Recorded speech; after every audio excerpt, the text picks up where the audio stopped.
దేవుని పరిశుద్ధ నామమునకు మహిమ కలుగునుగాక. ప్రియులారా, మీ అందరికీ వందనములు. దేవుని వాక్యము ధ్యానందాము. యెషయా గ్రంథం 48వ అధ్యాయము 17వ వచనం.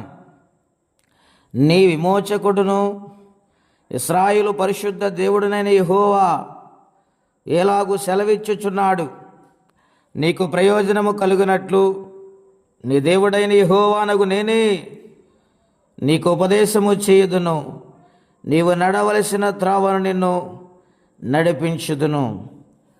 ప్రియమైన దేవుని బిడ్డలారా, ప్రవక్త అయిన యెషయా గారి ద్వారా పరిశుద్ధాత్మ దేవుడి గ్రంథాన్ని వ్రాయించారు.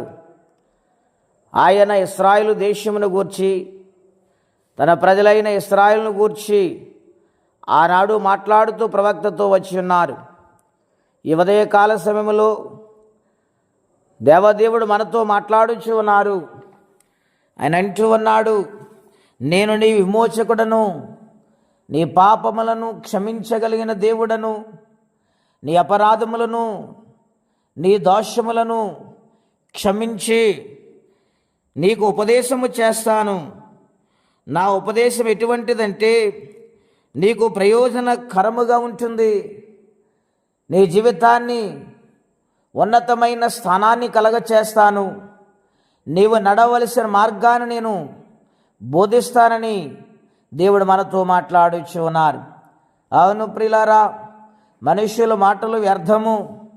మనుషులు కొంతకాలము సహవాసము చేస్తారు కానీ వారు సంపూర్ణంగా నమ్మకంగా ఉండలేరు.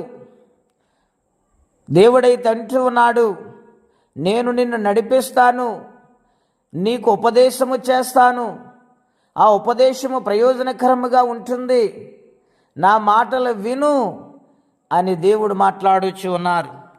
అలాగా ఆయన మాటలు విని ఆయన సన్నిధిలో నడుస్తూ ఉన్నాడు. నీవు నా ఆజ్ఞలు ఆలకింపవలనని నేనెంతో కోరుచున్నాను. ఆలకించిన ఎడల నీ క్షేమము నది వలను, నీ నీతి సముద్ర తరంగం వలను ఉండును. దేవుని బిడ్డలారా, ఆయన ఎంత ప్రేమామయుడు, ఎంత కనికర స్వరూపుడు. నీవు నా మాట వింటే చాలు, ఇటువంటి సమస్యలైనా ఇటువంటి ఇబ్బందులైనా నేను తొలగించి నీకు క్షేమాన్ని నెమ్మదినిస్తాను, నీ జీవితాన్ని నేను నడిపిస్తాను చేయి పట్టుకొనని మాట్లాడుచు ఉన్నారు. ఆయన అంటూ ఉన్నాడు, ఇంకనేకమైన ఆశీర్వాదాలు మనకు కలగ చేస్తున్న వాగ్దానము చేస్తూ ఉన్నాడు. నీ సంతానము ఇసుక వలె విస్తరించును, నీ గర్భఫలము దాన్ని రేణువుల వలె విస్తరింపచేస్తానని దేవుడు మాట్లాడుచు ఉన్నారు. కాబట్టి దేవుని బిడ్డలారా, పరిశుద్ధాత్మ దేవుడు చెబుతున్న సంగతులను చెవిని పెట్టి ఆలకించి లోబడి జీవిస్తే జీవితాన్ని ఫలింపచేస్తారు. అటువంటి జీవితం ప్రతి ఒక్కరూ పొందుకోవాలని ఈ ఉదయకాల సమయంలో ప్రేమతో మీకు మనవి చేయుచు ఉన్నాను. దేవుని మాట వినండి, దేవుని మాటకు లోబడండి. దేవుని మాటను శ్రద్ధతో విన్నప్పుడు దైవ దీవెనలు కలిగితే గనుక ఆయన వైపు చూసే బిడ్డలుగా మారదాము. ఆయన రాకడకు సిద్ధపడదాము. ఆయన సన్నిధిలో భయభక్తులు కలిగి బ్రతుకుదాము. దేవుని దీవెనలు పొందుకుందాం. దేవుడి మాటలు దీవించునుగాక. ప్రార్థనండి.